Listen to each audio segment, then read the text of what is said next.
Listen, life's all about leveling up. Whether you're handling business on the field or kicking it in your zone, you like to celebrate with cigars that match the moment. That's why you should link up with Famous Cigars to bring you a wild deal. Right now, you can grab 8 premium cigars for just $8. You heard that right. 8 top-rated cigars at $1 a stick. Top quality brands like Oliva, Romeo y Julieta, and Davidoff. Handpicked just for you and worth over $80. Hit up famouscigars.com/cam and lock in this exclusive deal. While you're there, check out their insane selection of premium cigars, all shipped fresh and fast from their massive 20,000 square foot humidor. That's half a football field. Famous Cigars has been in the game since 1939 and still family owned. So celebrate every win with the folks at Famous. 8 cigars for $8. famouscigars.com/cam. The Timeline is a Blue Wire podcast.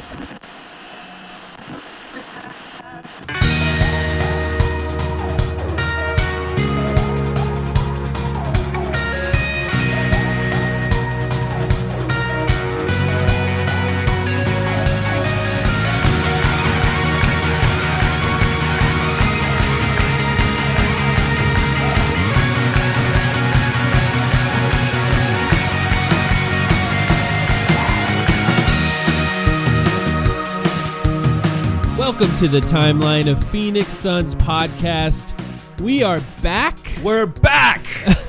After a period of time where I was sort of under the weather and unable to record, and honestly, came at the right time for me. I mean, I didn't really want to record through that, but we still have to talk about it. There was too much. I couldn't delay this any longer, even though I'm not quite 100% yet. How you doing, Sam? Well, I will say I had a much better week than you. I appreciate you soldiering on, fighting through for us, and finally getting back to record here. But I'm also appreciative of the fact that you're back, because I have things to say. I have observations to make, assertions to get out. A little inside baseball for the people at home, but Mike does all our editing. He knows how to actually, like, not just record the podcast, but edit the podcast, post the podcast. So when he's sick, the notion of, like, even if I wanted to do a solo pod, which I don't want to do, I never want to be that guy, but I wouldn't even know how to record the pod and, like, hit play or hit publish. I would not be able to accomplish it by myself. So I'm glad to have you back. Yes, obviously the week sucked for Suns basketball, but we're just going to cover all the stuff we missed. Yeah. And it's good to be back, man. 2 weeks of basketball missed by us, and in that time, I just made a list of everything from the top of my mind that we missed that we should talk about over that time period so that we can really catch ourselves up. I know 2 weeks is not that long, but it felt like an eternity in this particular 2 weeks because of how brutal it was to watch. And we're in the midst of, I think, one of the weirdest scheduling decisions I've ever seen on the Suns schedule, which is that they played like 5 games in 8 nights or whatever and then had 6 days off. Yeah. You know, that's just really weird for them to organize the schedule like this. But here we are in that 6-day break. They're back in a few days. But let's start with the losing streak. They lost 5 games in a row. Bradley Beal played one of them. But for the rest of the games, both Kevin Durant and Bradley Beal were out with the same injury, apparently. And it's looking like they're going to be back relatively soon. The 5-game streak in and of itself, every game sort of played out similarly, I felt like, where the Suns got down pretty big early, fought their way back, made it sort of a fake comeback, and then lost the game. You know, I felt like it just felt like all of them kind of went like that, although there was, particularly with Devin Booker, who we'll talk about, there was drastically different types of games from him. All the role players kind of played the same. One exception. There's one exception to the game you're talking about, which is Minnesota, where Book hits 44. Yeah. They get up early, and then they actually blow the lead. And it hurt so bad because understanding the talent that they were missing, it was like, shit, if we can't... Sorry, I was like, should I curse? Yeah, it's me, so I'll just curse. If we can't win this one, it's really going to sting, because then, lo and behold, the next 2 games after that were exactly what you were talking about. Get down early, fake comeback. They were never really in it. The Knicks game was pretty embarrassing. I mean, the Knicks are a good team, but You weren't been cheering hard. when Julius Randle hit that shot? I thought you would enjoy that. When Julius Randle hit that shot. Oh, for Minnesota? No. Yeah. No, I as a matter of fact, I wasn't. You love him. No, I'm kidding. It's been years since we've even talked about him. Yeah, we got to let it go. We got to accusing me of being a Clippers fan, accusing me of the Julius Randle. Look, I have my favorites. I do pick my favorites. Yeah. But I also know how to let them go. Hey, people I know how don't to let them believe be that I free. like Dorian Finney-Smith now, so I understand it. But over that time period, what are your thoughts? I mean, we're going to get into individual players in more detail, I think, but just that 5-game streak, what are you thinking? Yeah, it's demoralizing. It's hard to watch, especially when you're in such a crowded, difficult conference where you feel yourself slipping game by game. And I think as we're talking now, Sunday night, they are the 8th seed in the Western Conference again. That'll flip around a little bit based on the results of tonight's games.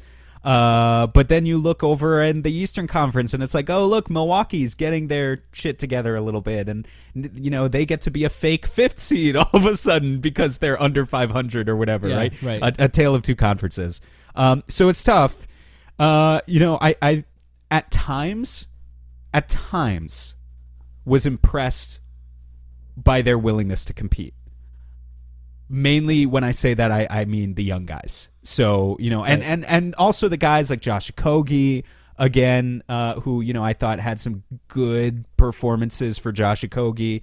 But there were moments there where guys like Oso and Dunn, who I think struggled in their own right statistically, but Yeah. their ability to continue competing even when the team is down is just kind of all that's keeping me in from an emotional standpoint, like Yeah, interested as I'm watching. And then Book, we'll talk about Book later. It was a really fascinating week for Book, I think, because he was all over the place. It's been a fascinating season for Book. The team overall can't shoot without KD and Beal. Oh, I got one stat on that. Yeah. I mean, all I'll say here is, you know, they're 1-6 in their last 7 games. They're 26th in field goal percentage in that stretch. They're 20th in 3-point percentage in that stretch. And it's tough. You know, it's like, again, it's one thing to see a guy like Ryan Dunn regress, come back down to earth. I only expected so much of him in his rookie season. Royce O'Neal, who starts the season so hot, though, and then to see him go through a cold spell at the worst possible time, and then there's Grayson, who we'll get to, and you know, other guys. It hurt me. I was very happy to have these 6 days off. One thing I did, by the way, I didn't actually mention this. Didn't have a chance to mention this on the pod because we didn't record. While the Suns were not playing, I got to visit in Springfield, Massachusetts, the Basketball Hall of Fame for the first time, which was very fun. Yeah. The Very origin of all of our heartaite and problems. And yeah, Where basketball was the origin created. of my depression and anxiety and all that. Have you ever been? Right. Just I curious. haven't. I'd like to go. I haven't been, though. What I would say is it's great for a basketball fan, obviously. I think I have some notes on how they could make that better for, like, as an all-around tourist. It just kind of feels weird. You're in, like, a mall, and there are things about it, the experience, that are weird. But getting to shoot around on the court, like all of the exhibits, it's on multiple floors. And then it's overlooking the court at the bottom, and you kind of start your tour at the top and you end at the bottom, and you get to, like, they'll have people rebound for you as you, like, shoot around. It's pretty cool. That's pretty awesome. How was your shooting? Did you do all right? Yeah, I did all right. I in my kind of classic old man, like, not old man, but millennial who learned from Steve Nash, I did my thing where I was, like, kind of working the baseline mid-range. I didn't feel like going out and just, like, shooting a million threes. So right. I was focused on the mid-range. Make the ones. You're a hooper, is what you're saying. I'm a hooper, basically. Yeah, real hoops. I know what it looks like. I want to read you this stat. In that 5-game losing streak, here are the guys who shot from 3-point percentage below their career average: Devin Booker, Royce O'Neal, Grayson Allen, Tyus Jones, Ryan Dunn, if he counts, Yusuf Nurkic. Only guys who shot better than their career average from 3 in that 5-game streak, which, by the way, surprisingly, generating quite a bit of open shots because of the way they were guarding Devin Booker, were Monte Morris, who played 2 of those games probably, And Josh Okogie, who is shooting out of his mind right now somehow. The like two over time. 50% from three in that. Did you see the poll I posted in Discord? Yes. So that's a Patreon topic, but yes, I did see it. The two, well, okay, it's a Patreon topic in the sense that we only discuss that on the Patreon, but we can like say what it is on the main feed. The two, we're on every extra episode we do this year, we're giving out a Dan Marley of the week. It's the Timeline Dan Marley Hustle Player of the Year of the Week award that we hand out every week. We started doing this 2 weeks ago. Josh Okogie has won 2 times in a row because the people spoke and democracy wins. There were some votes for Oso that I saw in the Discord as well, but I thought Josh was deserving of that again. Yeah, and look, it's just one of those things when you look at these stats. Like in some ways, 5 games in a row, losing 5 games in a row is brutal no matter what. Somehow the Suns are not at the bottom of the conference in that time. There's just all these weird things happening in the conference. There's a lot of teams playing more games right now, so we'll see when they get back and start playing again where they're going to be in the standings. But you know, like they at the time of that losing streak ending, they still had a better record than Minnesota. They still had a better record than Dallas and still were above them in the standings. I think Dallas won today again, so probably not anymore there. But it's just one of those things where you look at the stats and you look at how they were shooting and it's like, okay, well, this is bad.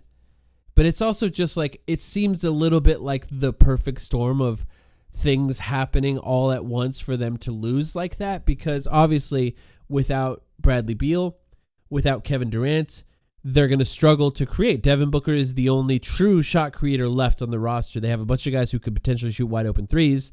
Tyus Jones, who can create for others and occasionally get some layups at the rim, but is not a shot creator. He's more of a set-him-up point guard. Yeah, I do want to credit Tyus, though, for trying, because there were times this week where Tyus actually, like, you could see it in his play style. He was like, no one else can create off the dribble. I'm just going to shoot 11 threes in a game. And obviously that's not Tyus Jones's game, but and obviously they didn't win those games, but I credit him for at least trying.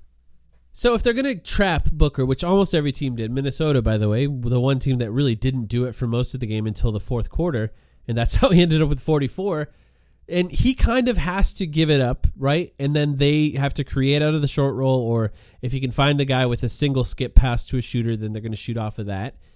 And if all of them are going to shoot below their career averages, which normally they're shooting better than that, especially this year, it's impossible to win a game. It really is, especially because, you know, your best chance of winning when you only have one shot creator is hitting a lot of threes. It's the only way you can do it because they're not going to have a bunch of guys creating some difficult shots and hitting difficult shots. They don't have enough guys to do that. So, you know, I want to talk about the defense later, but I specifically on the offense, Kevin Durant and Bradley Beal missed games, and they will probably miss more. You know, and they probably will overlap when they miss some games. But In fact, can't we dream? Well, Can't we dream obviously, that they're going to come back this Tuesday and everything will be fine for the rest of the year? That they got it out of the way. Devin Booker's going to miss some games. You know what I mean? Tyus Sure. Jones might miss some games. They have more, you know, for the regular role players like Tyus, they have more backup types of players for that. But for Booker, for KD, and for Bradley Beal, they don't have guys. Those are the guys, right? So if KD's gone, Booker and Brad need to step up. If Book is gone, Brad and KD need to step up. So if multiple of them are missing, then they don't really have another player off the bench who can now step in and be an extra shot creator. And I guess one of my questions to you is I'm going to throw a bunch of fake trades at you, or just gauge where you're at mentally with trades and what they need to do to try to fix this team. Because in some ways, I think this 5-game losing streak was a bit of a stress test. Because are they going to be bad if both of those guys are missing? Yes.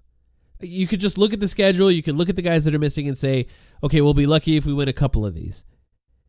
But I do think that it did kind of stress test certain guys in a way. We're going to talk about Grayson. We're going to talk about Nurkic.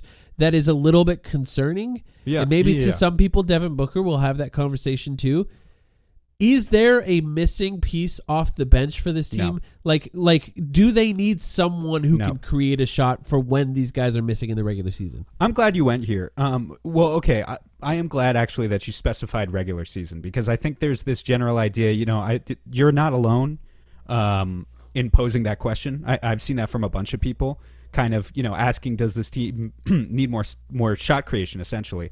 I think trading for low-level shot creation, and when I say low-level shot creation, I mean like Jordan Clarkson, to give you an example of a name, right? Yeah, like, somebody I brought up online. Yeah, the type, actually. right? But not just Jordan Clarkson, like just like that type.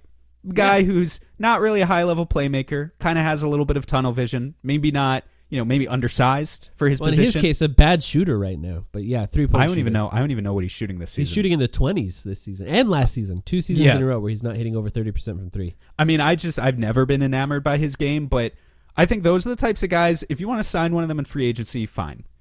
Trading for them, I don't really see the value oftentimes. Like, any team missing 2 of its top 3 shot creators, any team is going to be bad. Look at the Philadelphia 76ers, right? Yeah. The Jared McCain-led Philadelphia 76ers. You're right, yeah. And so, like, especially, the dream dies if these guys aren't healthy, and we're going to go into the playoffs and you're going to tell me, like, let's trade a first-round pick for Jordan Clarkson. Like, no.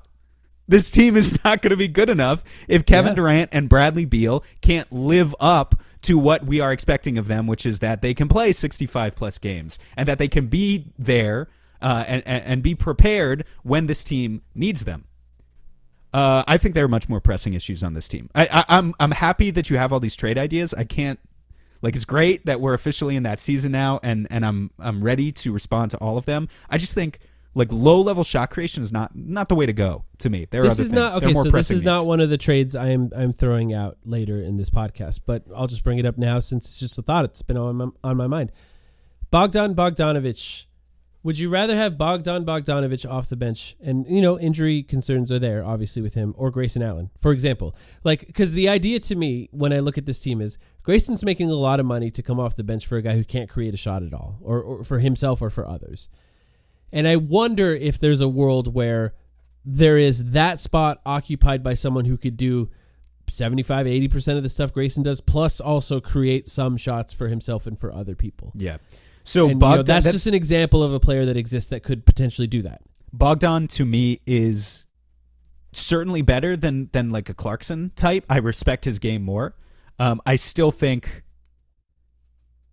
it's not the priority. But that's one that I would at least consider. Not the priority, but I would consider it for sure. What about? Well, I'll throw names at you later. Because like Dennis Schroeder is playing on the Brooklyn Nets right now.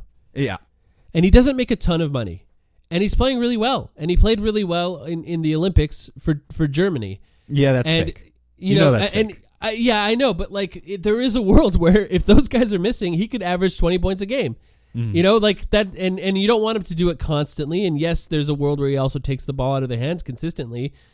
But and it's just one of those guys that's out there. What's the Brooklyn Nets net rating with Dennis Schroeder at the point? I know that's not a fair. it's a good question. Fair argument because they haven't been as bad as you would think they would be. To be honest, what I would ask about, I mean, they're 6-10. What I would wonder though is, are the Nets better with Dennis Schroeder on the floor than without him? Obviously, they're not going to win games. Well, if the other guy way. Is Cam Thomas, I just don't know. I don't know the answer to that question. Yeah. I think the other guy is Ben Simmons actually, and so that's true. And so I don't know the answer to that question, but I would be curious. Just because you get 17, 18 points in a game on a team that's on pace to win 30 games does not mean that your backup isn't outplaying you.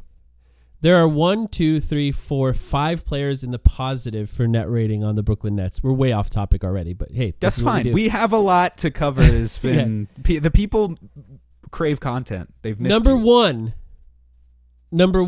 on the team in net rating. Dorian Finney-Smith. Oh God!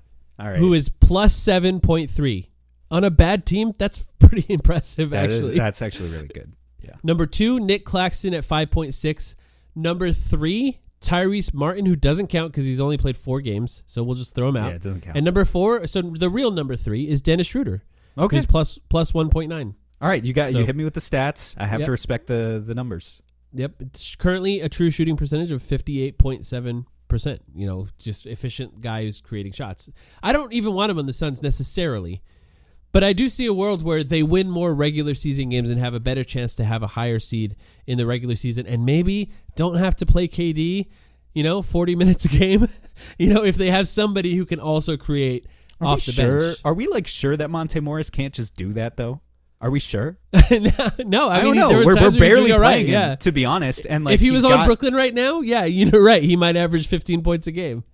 Yeah, I don't know. I just have questions. Okay. Just back to that. So, because there's multiple problems with this team. I think you have to find a real starting center. We're going to talk about that in just a second. Please. I think that you have to find a way to get bigger on the wing because they're having issues with that. And Ryan Dunn honestly had some moments. Like every time they made that fake comeback in every game, it was often led by Ryan Dunn's defense. But his defense has also faltered over these last 5 games because he's played a lot more minutes. And it's just one of those things where sometimes he locks in and he's really great, and sometimes he's a little distractible. So he's just not a guy that you can rely on consistently. And then I think if you were to rank where they are, maybe having a guy who could score off the bench is lower than those 2 options. And I think that's fair, right? If other people are looking at that and trying to rank things, I think it's fair to think that one's lower of a priority. But it's just, I watched this team going, yeah, man, it sucks to not have anyone else who can create off the bench. It's just how many teams have nobody that could do that off the bench. The Suns are just one of them. But I did think that they found a way to create a lot of open shots and just missed a lot of open shots. And that's tough. But let's talk about Jusuf Nurkic.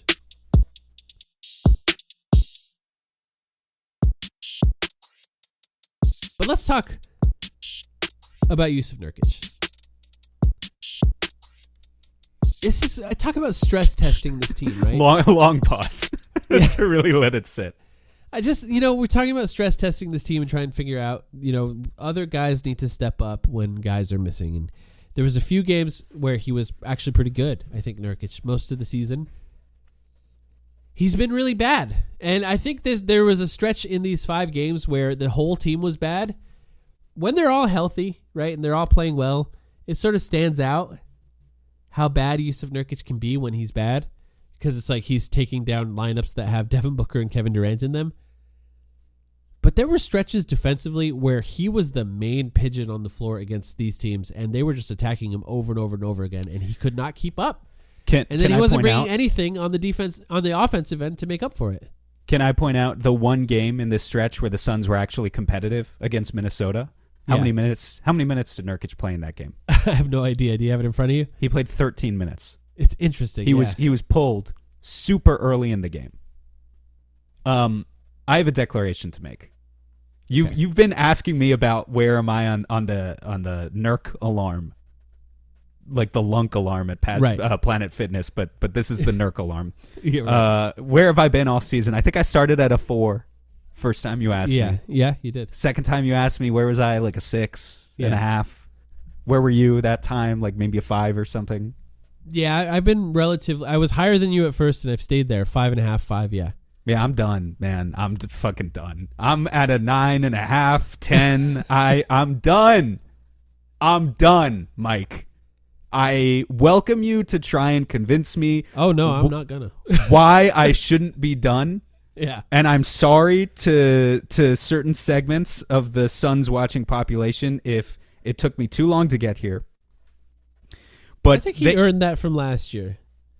I thought he played well last year, and I defended him as I'm a believer in numbers, as hopefully people know. And when a guy, even though he's always been a flawed player, of course he's always been a flawed player, but when a guy plays an 80-game season and is number 1 on his team in net rating, I believe generally that there's a reason for that. There's something happening there that goes beyond the numbers that you can pick up with your eyes. And I believed that with Nurkic last year. The way he has played this season has been so beyond embarrassing. It has been so detrimental to the overall goals of everything the Suns have tried to do on offense, on defense. You could not convince me. And this is why I'm stoked to hear what trade offers you have later on in this pod, right? But it's hard not to be of the minds right now that they wouldn't just be a much better team with literally anyone else. Literally anyone else. Let me read you a stat. You know I love that nerd shit, that value over replacement player. Some of the worst players, Yusuf Nurkic right now is the 10th worst player in the league in VORP. He's a below replacement level player. But I want to read to you, here's a group of players who are the closest to Nurk, who are tied with him in VORP, the least valuable players, if you will, in the NBA through 15 games or so. And I want you to tell me if you can pick up on the common theme. All of the guys closest to Nurk, here they are. Keontae George, Utah Jazz. Okay. Scoot Henderson, Portland Trailblazers. Ron Holland, Detroit Pistons. Yusuf Nurkic. Andre Jackson, Milwaukee Bucks. Kelly Oubre, Philadelphia 76ers. Alex Sarr, Washington Wizards. With the exception of Kelly Oubre, who is having a disastrous campaign himself. What did you notice in common about all of those other players? I mean, efficiency, I would say, was the first thing that popped to my mind. It's just completely inefficient players. But also, I think for the bad teams, players that probably shouldn't be playing a ton of minutes, but they're playing on bad teams. Well, here's what it is. Outside of the Milwaukee Bucks player, They're all rookies. Yeah, except for Scoot. Yeah, that's rough. Scoot's a sophomore, and the other 5 guys, rookies. They have a mandate to be bad. They're allowed. They're allowed to be bad because they're on rebuilding projects. Like you're saying, you're half right. They're playing on rebuilding teams, so they're allowed to be bad because they're not. Their performance is not being measured by their current developmental stats based on what they're doing right now. It's based on potential, what they could be 3 or 4 years from now. And then you have Yusuf Nurkic, who is 30 years old and supposed to be in the prime of his career and supposed to be the starting center on a contending team. Are you kidding me? And he's playing like that? Yeah. He is playing like a rookie, like a bad rookie. He is at 40% shooting from the field, 30% shooting from deep. He is at like a career high turnover rate, a career low assist rate. He rebounds. Am I supposed to applaud for that? Alan Williams rebounds. What's he doing? Where's Reggie Evans? I can find you guys who rebound. You don't pay $18 million to a guy who rebounds. Yeah. Right? So there are so many names that you could bring up. So many names that we have brought up in the past. And maybe I wasn't on board previously, but I have to be on board now. You want to talk to me about size on the perimeter? Fine. This team needs to get bigger. You want to talk to me about a little bit more self-creation? Yeah, I get it. Grayson's had a bad campaign.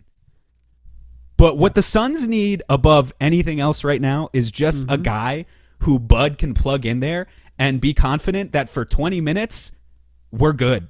And Nurk can't do that. He cannot even do that. It's not, yeah. It's a massive issue for this team. It is I would argue it's the issue for the Suns 15 games in. Yeah. Now that I will say, no, not to give any excuses, but dealing with ankle injuries during that time as well. But if you look at the net rating stats over the last 5 games, and admittedly, the net rating stats are weird in that Royce O'Neal and Ryan Dunn are at the bottom, but just above them is Yusuf Nurkic at 22.1. Just getting absolutely crushed when he's on the floor. And look, all of the starters, even Devin Booker, were bad in that time. I think Devin Booker had some pretty rough stretches where he wasn't running back on defense either. We're going to talk about him in a minute. But yeah, it's just one of those things where you look at the team when they're playing without 2 of their stars. Their best player this season in KD and their third best player in Bradley Beal. And you think, okay, a lot of these players make more sense when they're back. And he's just not one of them. He has been awful. He's been dramatically a net negative on the floor throughout the entire season. And truthfully, Mason Plumlee is not like he's playing great either. Like, Mason Plumlee's been just fine. And he's not good enough to start. Like, that's something we can say for sure about Mason Plumlee. Well, I think he's an effective backup center who, at times, Oso Ighodaro is better than. Yeah. Sometimes you don't play him. I was going to say, even with Oso, like I just said about, these Alex Sarr and these other guys, like, I think Oso has largely had a campaign where he shows that, he's intelligent and wise beyond his years. That doesn't make him always a good NBA center right now. He has games where he looks bad, and we cut him a lot of slack because he is a rookie. So even for Oso to have to step up into the second role, if you're not going to play Nurk, or if Nurk's not going to play, and now Oso has to consistently give you 15 or 20 minutes, well, that's hard too for a contending team. It's a lot to ask of him. And it's a lot to ask. Very undersized. Yeah. Yeah, it's just one of those scenarios, I think, where it's going like the first time you posted about it online, my first thought was that 2031 pick is gone. Because it's the only way to address this. And if they're serious, if they actually are serious about trying to compete for a championship this year, they have to fix that position.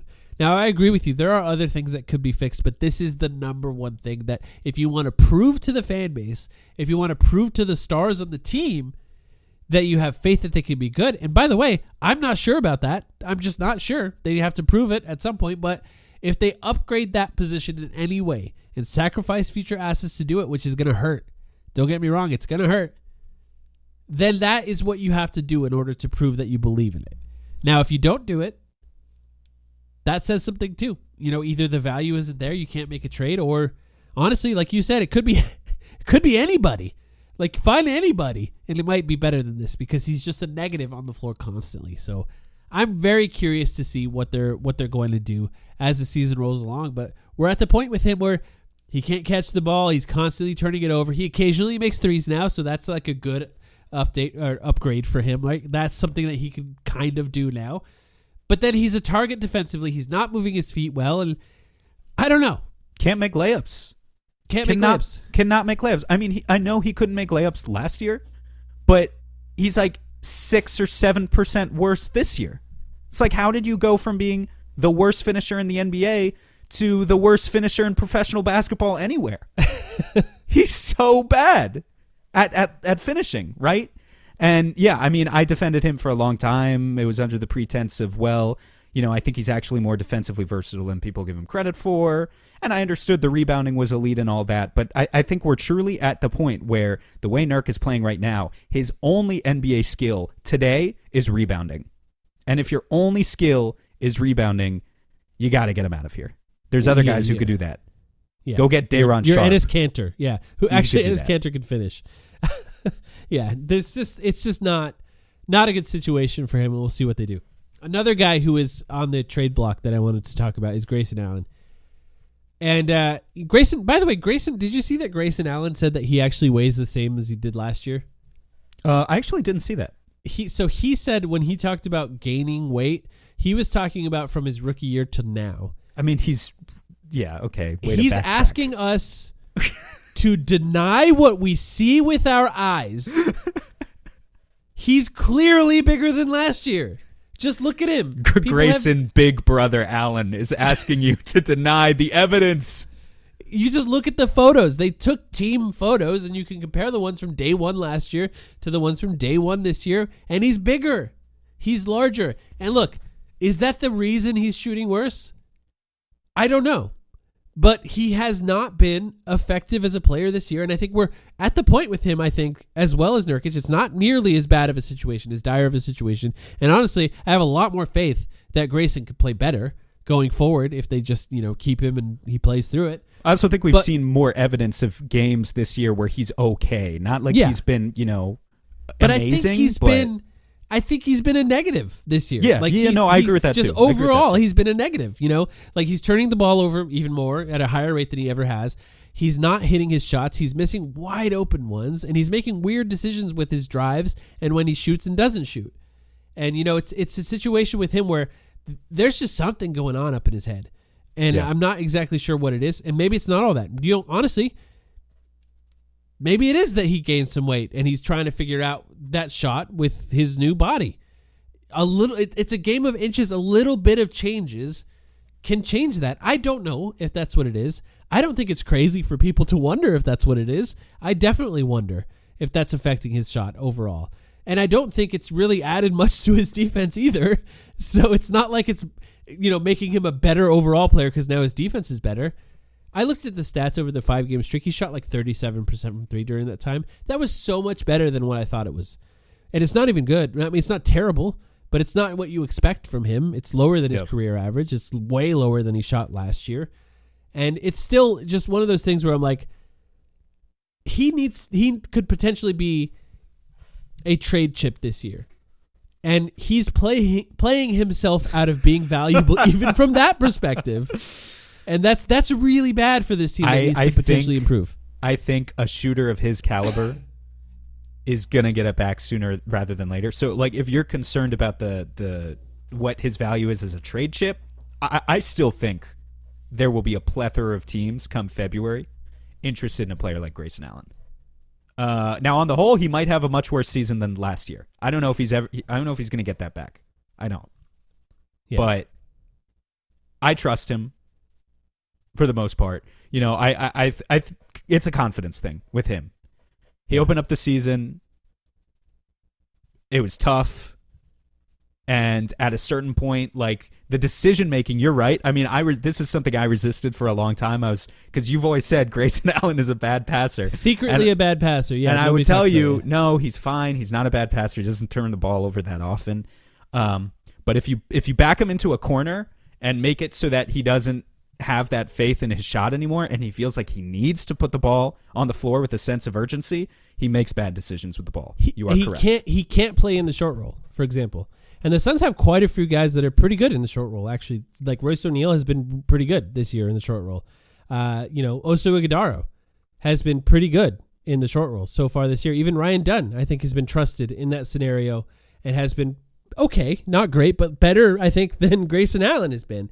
Because he catches the ball in the middle of the floor. He's not going to shoot that mid-range shot, which we don't necessarily want him to. So now he's driving into defense and has to make a decision with the ball, and it doesn't go well. And look, he's effective. He was really good last year. One of the best players on the Suns last year. Like, he found his way into the starting lineup, and he earned that spot, and he didn't give it up the rest of the year.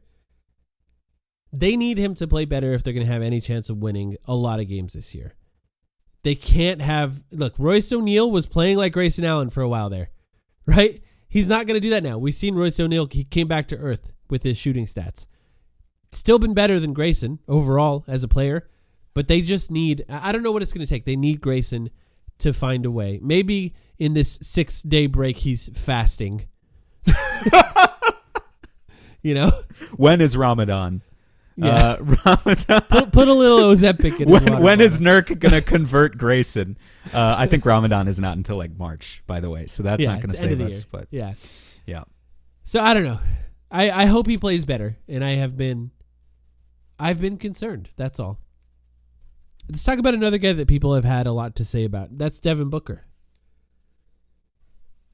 This is the conversation we've had, I think, this is like our third or fourth time saying, is Devin Booker okay? This year, you know, across the board, his stats have looked bad compared to previous years or his career stats even. And, he has this stretch, I think, in particular, maybe too much was made of how he played, in my opinion.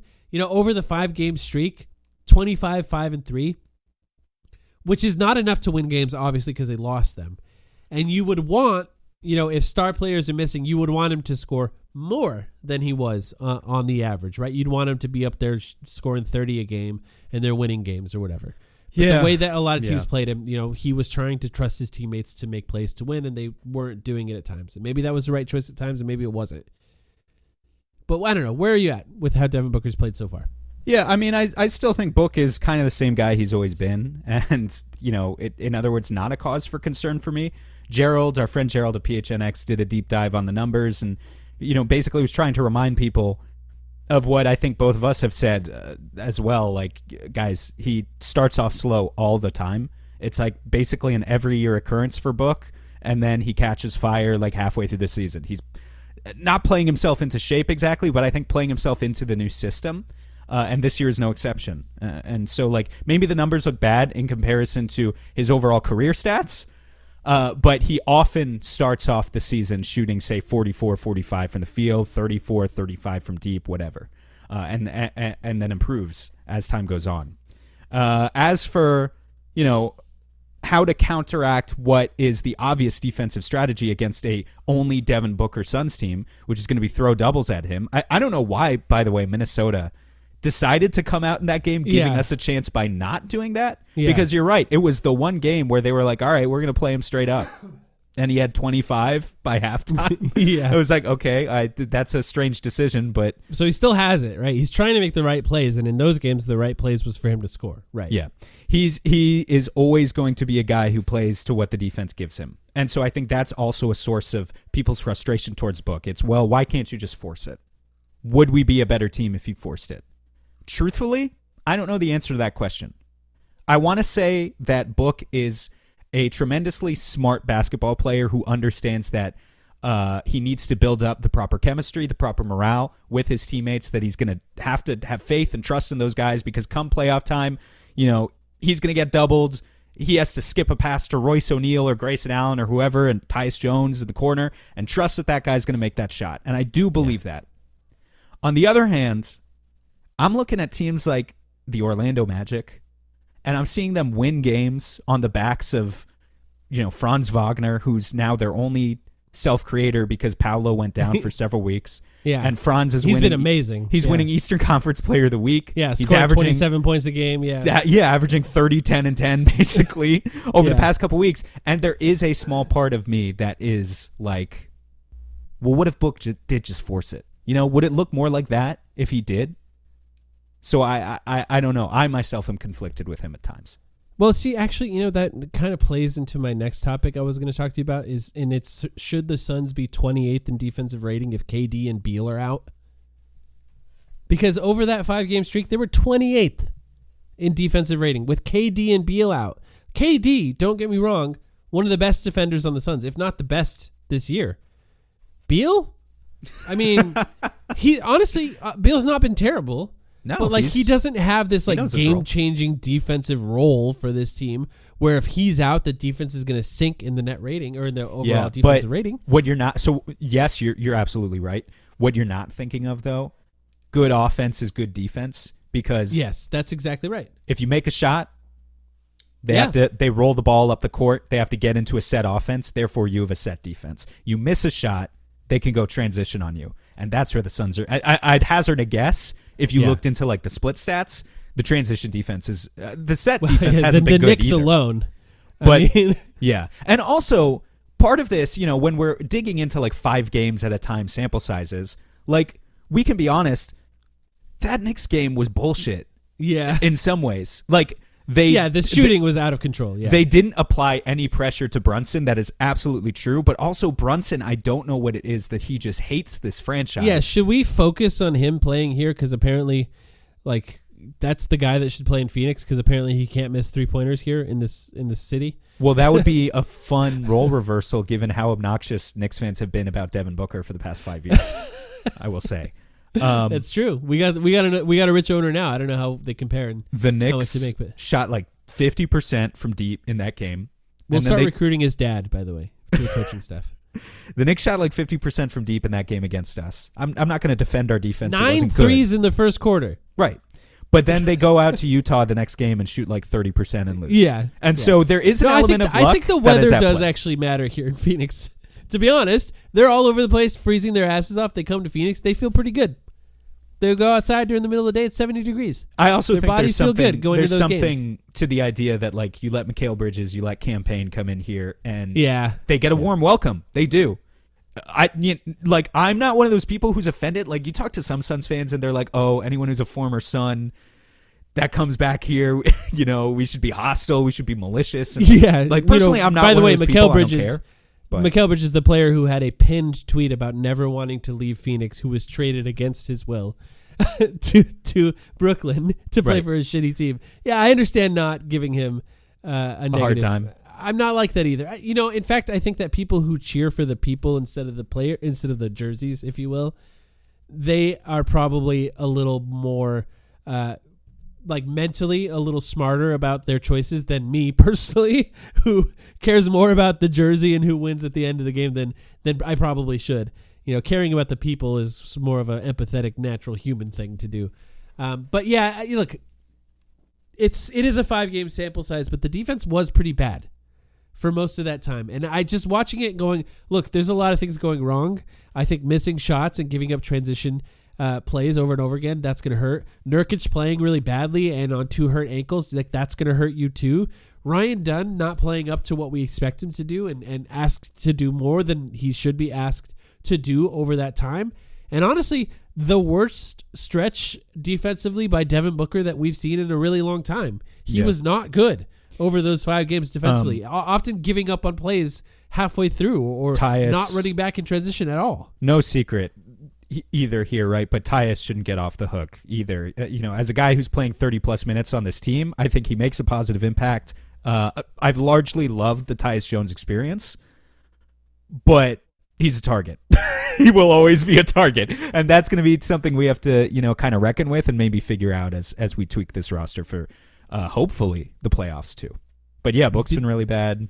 It's been the blame can be shared by a lot of guys. All right, let's wrap up talking about. We don't need to talk about that 5-game streak anymore. Do you have anything else? I guess that you want to talk about? I have a couple more topics here, but anything else that you want to talk about from that streak? Not about the streak. We've got Tuesday home game. We've got a couple home games coming up, right? I think. Yes, Lakers and Nets on Tuesday, Wednesday. So I'm hoping to look forward to that. Most recent update from Dwayne Rankin is that Kevin Durant and Bradley Beal were participating in 5-on-5s. The expectation is that they will play tomorrow. That's our most recent update. And so hopefully we can put it all behind us, right? Yeah.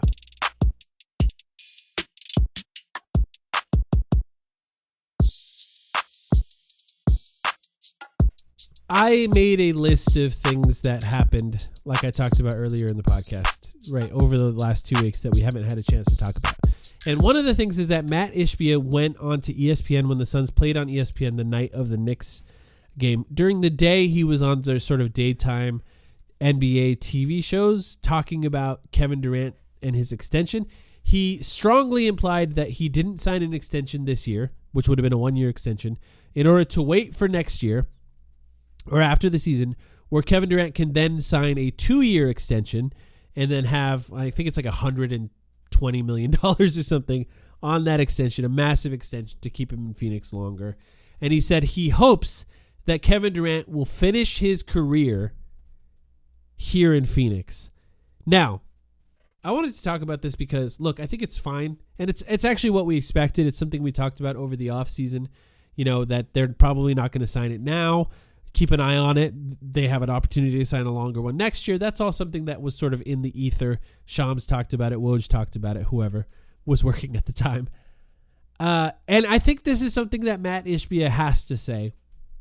But I think I wonder, I guess I wanted to ask you, do you think that hearing that he hopes Kevin Durant will finish his career in Phoenix, does that make you feel good, or how does that make you feel? Why would that make me feel bad?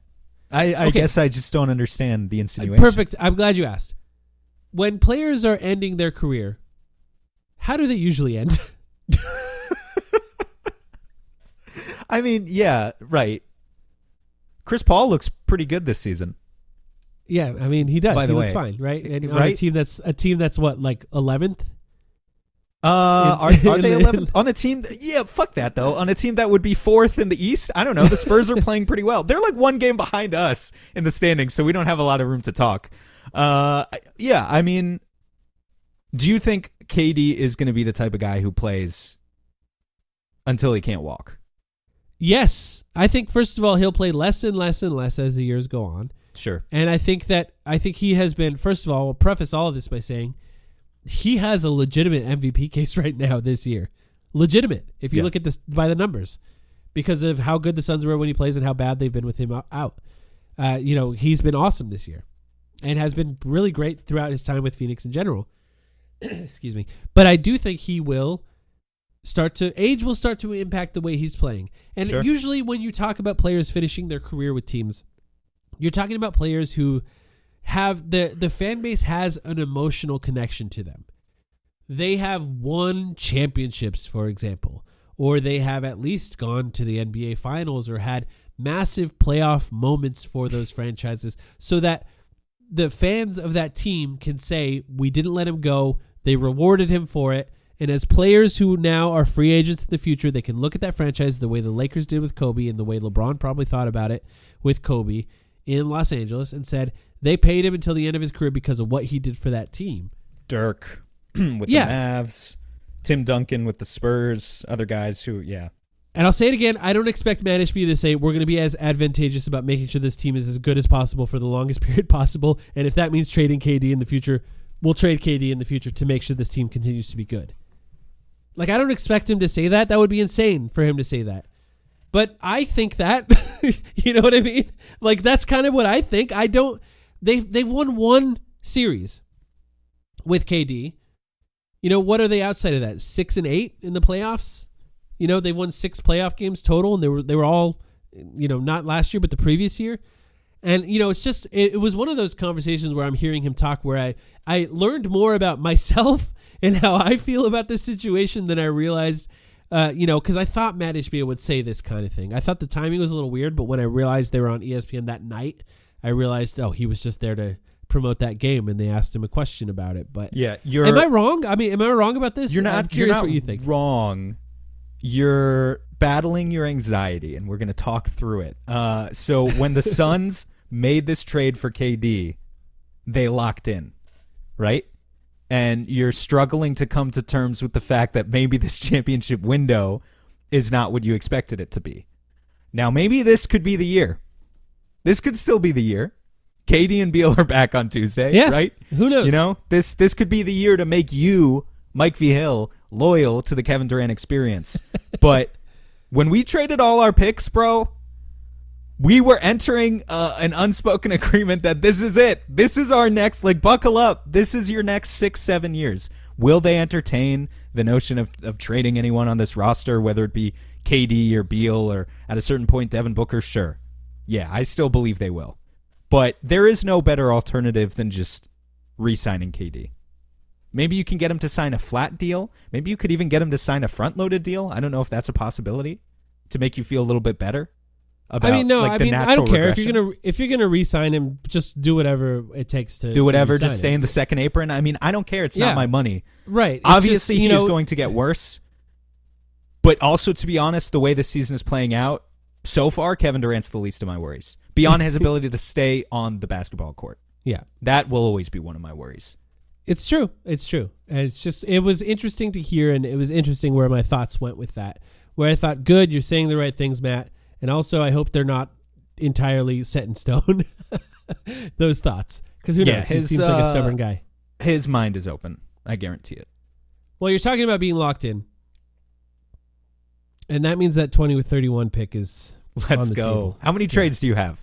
A couple. I don't know. Well, okay. I don't know. I All didn't number them or anything. All right. It's more of a, would you do this? Would you do that? And by the way, if you're a fan of a team other than the Suns that I mentioned here, and you want to go on Twitter or go on Blue Sky and tell me that the other team wouldn't do this trade, I'm going to tell you right now, I don't care. What are we calling this this segment? I don't know. 2031. It's just 2031. Gauging your mind. Yeah. 2031 smash or pass. Okay, cool. All right. Smash or pass. Okay, so some of these are better than others by design, right? It's sort of, we're trying to gauge where you are with this team and the players that I mentioned and how willing you are to trade this 2031 pick in order to, quote unquote, improve this roster. So first one, would you trade Grayson Allen? And I know you wanted Nurkic first, but here we are. Grayson Allen in 2031 for Dorian Finney-Smith. For Denny Avdia. Denny Avdia? Denny Avdia, who makes the yeah. exact same salary as Grayson Allen to the dollar.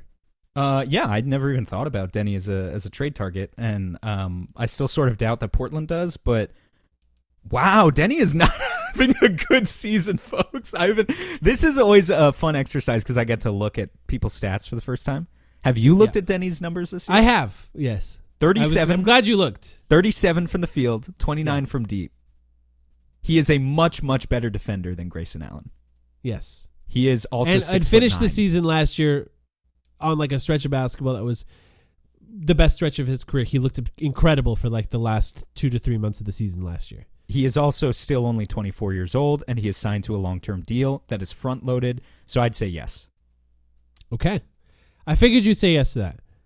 Okay. Same question, Dorian Finney-Smith. No. Why? I kind of believe that Grayson's shooting is going to get better as the season goes on, and I kind of believe that Dorian Finney-Smith is a better basketball player than Grayson Allen. I just believe that Grayson's shooting is going to get better and Dorian Finney-Smith's is going to get worse. And like, I can't give you a scientific reason for why that will be the case. That's what I think is going to happen. Dorian Finney-Smith is a pretty consistent shooter over the last few years of his career. Yeah, just throwing it out there as like a 35% guy. Yeah. Let's see, what is it? Do you have it in front of you? Yeah, career No, career 36. Career 36. Last few years, what are they? Where do you want me to start? He actually used to be better in Dallas. The last few years, yeah. So this year he's at 41. Yeah. Last year he was at 35. The year before he was at 34. The 2 years before that he was hugging 40 in so Dallas. That's when he has better playmakers. That's kind of interesting. Okay. Yeah, that's fair. That's true. I mean, you're right. 35 might be where he shoots with the Suns because everyone seems to get here and shoot worse, but except Grayson last year for some reason. What about Nurkic in 2031 for Dorian Finney-Smith? Yeah. So you would do that. You'd be willing to sacrifice the 2031 pick for Dorian Finney-Smith if it gets rid of the Nurkic contract in Nurkic yes. as a player. Yes. Okay. And now as a player, that and then leaves, we still need to get the center somehow. So yeah, that's what I was going to say. Hard. That leaves a massive hole at center for the Suns. Yep. And likely means that you would have to use Grayson Allen to try to find that center, and you're comfortable with that. Or it doesn't have to be Grayson Allen. You could trade Josh Okogie or whoever for Jock Landale. Yeah, I mean, there's and then just hope that works. What is so cool about the center market? So here's the thing: if you're talking about adding wing depth, that makes a tangible difference to this team. AKA not just what they did last year with Royce O'Neal, who I like Royce O'Neal, but getting like the 6'8" wing defender who can also shoot. That's at least a $15 million a year player. Therefore, it's not a very robust market. Only a few of those guys exist. Yeah. For what I'm asking for from center, which is a center who can play 20 minutes and not suck balls. I'm sorry. It's just you're out of assets other than Grayson. We're coming back after 2 weeks, and I'm being a little too intense today. I apologize for that.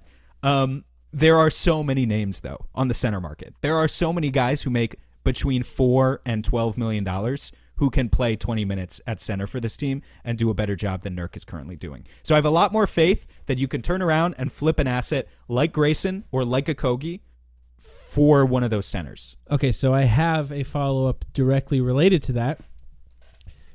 If you use Nurkic in 2031 for Dorian Finney-Smith, would you be willing to trade Grayson Allen for Jonas Valanciunas? Yes. So, yeah, he makes more than him. Jonas Valanciunas is not tradable till December 15th. I do think that the Washington Wizards could look at that and say, oh, yeah, we could just play Grayson Allen until he gets his shooting right and then trade him again in the offseason for another pick. Right? So they just use Grayson Allen to shoot a ton of shots, right? And so that would leave the Suns with in Grayson's place, Dorian Finney-Smith, and in Nurkic's place, Valanciunas. Also, Jonas is I think like I was reading a thread on the Suns subreddit recently or something where people were saying, oh, Valanciunas is just the same player as Nurk, which I think is like, I don't know, xenophobia or something. Jonas is such a better finisher than Nurk. It's not even close. Like Jonas, honestly, if you're talking about a player who could it's pick like up 15% offensively, higher. Yeah, a player that could pick up offensively when you need it. A player who, if teams are switching on you, you could dump it to him under the basket and potentially get a score. Defensively, has the same I'm defensive issues. Yes. Yeah. But you're not going to get a perfect solution. I'm not asking for a perfect solution. I'm just asking if you improve not your awful. wing defense, which you do, like with Dorian Finney-Smith, like in my mind, I group those together as trades. If you could do both of those things, then yes, you should do both of those things. Isaiah Stewart. How's he playing this year? I don't know how much I believe in Beef Stew. He's small. He's playing extremely well this year, actually. His rim protection numbers are at a career high. Whoa. Which I think you cannot count on because he's like 6'6", but he plays center, and he's been good. Whoa, he's not shooting threes again after he was shooting threes last year under Monty. Well, you know what he would do here, right? He probably I gotta watch more Pistons games, man, because that is interesting. They are an interesting team. So would you attach the 2031 pick to Nurkic for Isaiah Stewart? No, I don't think so. Okay. Would you trade Grayson Allen on his own for Isaiah Stewart, assuming you have to use the 2031 to get rid of Nurkic and you're not getting a center? Maybe. Yeah. So, for example, if you trade Nurkic in 2031 for Dorian Finney-Smith in salary, Would you trade Grayson for Isaiah Stewart if that was your option?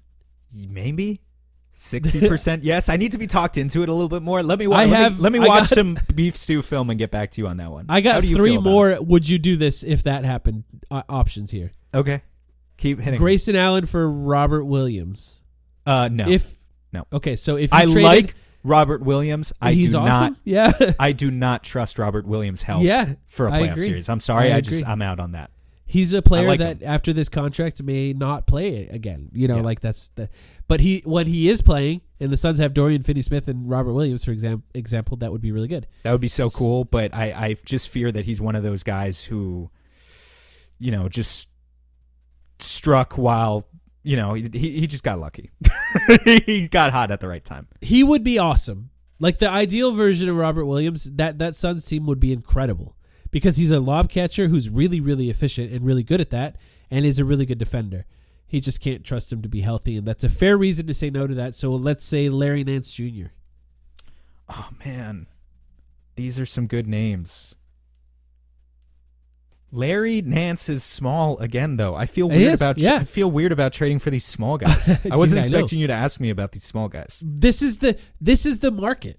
Like, I think it's a lot of people that are listening to this are probably saying, why isn't he saying this guy? Why isn't he saying that guy? It's because you can't trade for them. Well, I'm a little curious about why you're not saying I don't know, Walker Kessler, who's the classic, or okay, I have said Walker Kessler, and honestly, and you could say that, and we could talk about it if you want, but it seems as if they're not going to trade him for less than 2 first-round picks, which they're not going to get, so he's not going to be traded. Okay, all right. So, I just sort of written him off as an option. That's fine. And the trade that I threw out, and I'll bring it up here since you brought it up, the trade that I threw out was Nurkic in 2031 for Walker Kessler and Jordan Clarkson. Is there any other contract you can get me from that team Not besides really, Jordan Clarkson? Right? Not really. Well, as a 3-team trade, if we can make a 3-team trade where you get me someone other than Jordan Clarkson, I am so in on that deal. Fair. If somebody wants to come up with that, that would. I stared at the trade machine today, Sam, for like 3 hours, legitimately. You are a freak. Yeah. We are I so just back. had it on my lap. My computer was burning my legs on my lap. What 6 days of no Suns basketball does. Larry Nance for who? What's your offer? Grayson. Just straight up Grayson for Nance? Not really. I think Larry Nance makes slightly less, if I'm not mistaken. So Grayson and not Grayson and a pick for Nance. No way, right? I mean, that's up to you. I'm gauging your mind here. I don't think I would do that. Like, I wouldn't even know if Nance is worth Grayson straight up. I think Grayson can. I think if you're selling low on Grayson right now, which is objectively, in my opinion, what you'd be doing, I think Grayson, who's signed to a long-term deal, could play himself back into a position where he's worth more than Larry Nance, to be honest. Mo Wagner? No. He's got size. What does Mo make? What does he make? Like $10 million, I think. He makes more than Okogie? That's unfortunate. Yeah. I was going to say Mo feels like an Okogie and a pick trade to me. I don't think they would trade him. This is one of those ones where Orlando Magic fans, if you're listening, because his brother plays on the team. And you're like, Can I just ask, do you have any Okogie plus a pick ideas? Do you Jock have Landale. anyone who would accept that? No, it's hard. Like, he doesn't make that much. Nick Richards with Charlotte? Yeah, you could say that. Nick Okogie Richards and a pick for Nick Richards or Mark Williams. Too, is a guy. I think but that's a thought. You know where I get to when I attach the 2031 pick to anyone but Nurkic is that you can't get rid of Nurkic without it. I really don't think you can make a Nurkic trade right now without attaching that pick to him. So to me, I focused all of my 2031 trades to Nurkic because it's like if you use it somewhere else, then you have this Nurkic trade asset that's not an asset anymore because you can't. There's just no one that would want him for that. So that's kind of where I ended up. We need to bring back the amnesty clause. I've said this before, but now that I'm backed into a corner with this particular contract, I feel the need to assert that the NBA should bring back the amnesty clause. Okogie for Jock Landale. Would you attach? I think the Suns have 2 tradable second-round picks now. For Jock Landale? Second-round picks for Jock Landale? Yeah. They have, like, Jock doesn't, when they're healthy, Jock doesn't play. He doesn't play. Yeah. No. Maybe. No. I don't know. To me, I don't know. It depends on what happens. Ask me tomorrow. I don't know. Well, I guess another guy I have to ask about, by the way, who doesn't make that much money. Goga Bitadze. Yeah. He plays right now only because Wendell is out. because they have Goga, Wendell. Goga, isn't that closer to Royce's salary, if I'm not mistaken? Am I wrong about that? Crap. I think it is. Did he It's sign? I thought he was still under Okogie's number. Maybe No, he is, he's not. He makes $9 million. Yeah, so that would take Royce, basically. And you're not going to do that. Well, right? what about Grayson and a pick for Goga and something? Hold on. Let me pull it up. I looked at them today. And by the way, the only reason you could potentially even say that is that they're I don't know. What do you think? Do you have the salaries up? Wait. You think they'd give us Gary Harris? No, probably. I mean, do you want him? I don't know. Is he playable enough? Grayson and a pick for Goga and Gary Harris. I mean, sure. Yeah, you do that. I mean, maybe, yeah. But then you probably can't get KCP is on that team right now. You and probably he's shooting can't get like rid of 20% from three. So you Grayson probably might can't actually get rid help of him. Nurk. Then, to your point, if we're giving up the pick, Yeah, right. so then what do we do at Nurk? Yeah, exactly. This is why it's hard. And by the way, if you start looking at Eastern Conference teams to make trades to, it's really hard. You know why? They're all in the mix for the playoffs. I was going to say they're all in the second apron. No, they're That's all in hard the. too. Oh, by the way, you can't trade Grayson Allen for Mitch Robinson. I tried that today, and I learned that the Knicks are hard capped, and the difference in salary is enough to hit that hard cap. I was going to ask you about Mitch. Okay, that's good to know. Yeah, so that's why I didn't include him on here because that's one I would have included. Another injury risk, but a player who's not as injured as Williams, so it's a player that's worth talking about. Anyway, if you come up with trades, I recommend the Spotrac trade machine. Spotrac one is good. Yeah, it's the only one that has attempted to even include all the hard cap and second apron rules, thanks to Keith Smith, who works on that one. It's just so difficult to come up with trades, and these are the guys I think that you're looking at. And honestly, I think there's a world where you trade for Dorian Finney-Smith and Valanciunas, and I think you're better. I mean, great. I mean, I don't know. Maybe you're not though. I think, dude. I think there's a I don't know world- how he's playing this year. I'm not even Dorian Finney-Smith's biggest fan, like you are apparently. Yeah, I think there's a world where you trade for Dorian Finney-Smith and Jonas Valanciunas, and they're just your PJ Washington and who else did they acquire last year? Daniel Gafford. Gafford, yeah. Yeah, I mean, like those could be so good. Those two guys. I mean, I don't hate it. The other guy, by the way, I wanted to mention is Kelly Olynyk, who has yet to play a game this year because of a back injury and makes about $12 million. And look, if Kelly Olynyk comes back and looks good again, just going to throw him out there. I'm not sure he could be a starting center. Can I just say can I close us on one final note? But he'd be a great backup center. I like Kelly. Yes. I like Kelly, Yeah. by the way. Kelly's awesome. For the people who probably listen to this whole conversation, they may have tuned us out and turned it off by now, but there are going to be people who say, well, what about continuity? We benefit from continuity, Yeah. yada, yada. Don't trade the big three then. Yeah. Yeah.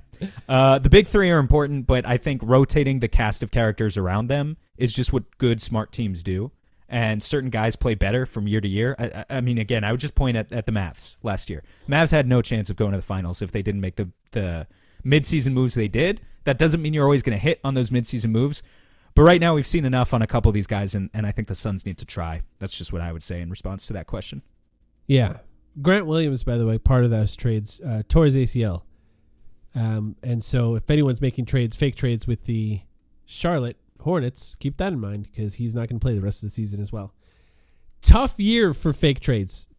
We talked about it. These rules, this new CBA, just completely nerfs the trade deadline. There's just going to be way less. And the Suns really, if they want to start making trades, I think December 15th, so just about 3 weeks from now, is going to be an important date for that because that is when players who were recently signed can be traded. So it could be something as early as that. I don't know if it's going to be easy to make. Like a Dorian Finney-Smith trade, for example, I think the Nets are going to hold off as long as possible to see if they can find a team like maybe the Lakers or somebody willing to put up multiple first-round picks for him. So that type of trade probably won't happen until the trade deadline. But yeah, it's tough. I think the Suns need to find a way to tread water if the guys are going to miss time. But more importantly, when they're fully healthy, they're going to have to win basically every game the way that they did before. Because that's going to be their best opportunity to stay alive before the trade deadline. I'll also just say finding silver linings in all this. Like now that the team is hopefully getting back together again, they're coming up on the end of this really brutal stretch to start the season where they've played a lot of playoff teams, and it's going to get really hard for them again at the end of the season. But we pointed out when the schedule released, before the trade deadline, there is this stretch, basically the entire month of January, which is like a cupcake walk in theory for the Suns. Yeah. They need to be healthy for that stretch, and they need to start dominating teams and blowing them out by 20 points. Yeah. If they can't do that by January, then they are not a real contender, and we'll have an idea of some panic moves that they might maybe need to hold make on to the pick, maybe. in February. All right. Well, thanks everyone for hanging out and listening, especially if you made it to the end of this one. I apologize if I sounded sick throughout this episode, but we'll be back. I plan on recording for the rest of the time, so I'm on the mend. I'm getting better. So we'll be back midweek with a Patreon podcast, hopefully talking about a fully healthy team. If you'd like to hear that, patreon.com/thetimeline. Find out who we give our Timeline Dan Marley Hustle Player of the Year of the Week award to in this week. But we appreciate you guys all for listening, and we'll be back very soon. Don't forget to check out ethicalhoops.com.